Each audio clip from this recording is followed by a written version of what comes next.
Saya nggak mau debat soal masalah garis pantai apa nggak boleh dulu. Itu toh kalau dulunya empang, kalau yang di sono tadi karena udah nggak ada fisiknya, maka itu masuk kategori tanah kosong.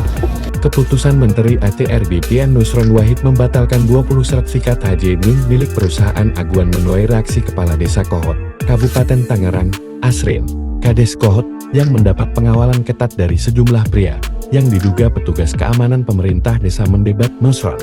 Momen itu terjadi usai Asrin mendampingi Nusron menggelar sesi wawancara dengan awak media yang hadir di lokasi, Jumat 25 Januari kemarin.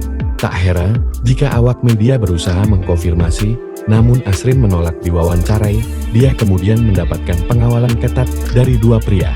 Tak patah arang, awak media mencoba mengejar Asrin hingga ke area parkir, namun langsung diadang 4 pria yang diduga pengawal pribadi Asrin.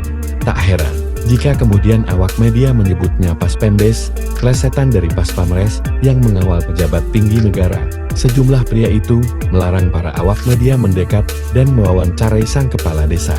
Awak media yang menyebut Arsin sebagai kepala desa rasa presiden, sementara pengawalnya dijuluki Pas Pamdes atau sosok Asrin kemudian disorot, sebab dia dikenal tajir dan diduga punya sejumlah mobil mewah seperti Fortuner dan Jaguar Rubicon.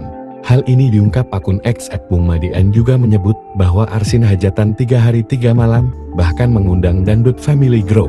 Mobil mewah berjejer, hajatan 3 hari 3 malam, undang Dangdut Family Group, semua itu dilakuin Arsin di 20 Mei tahun 2024, tulis akun @bungmadin.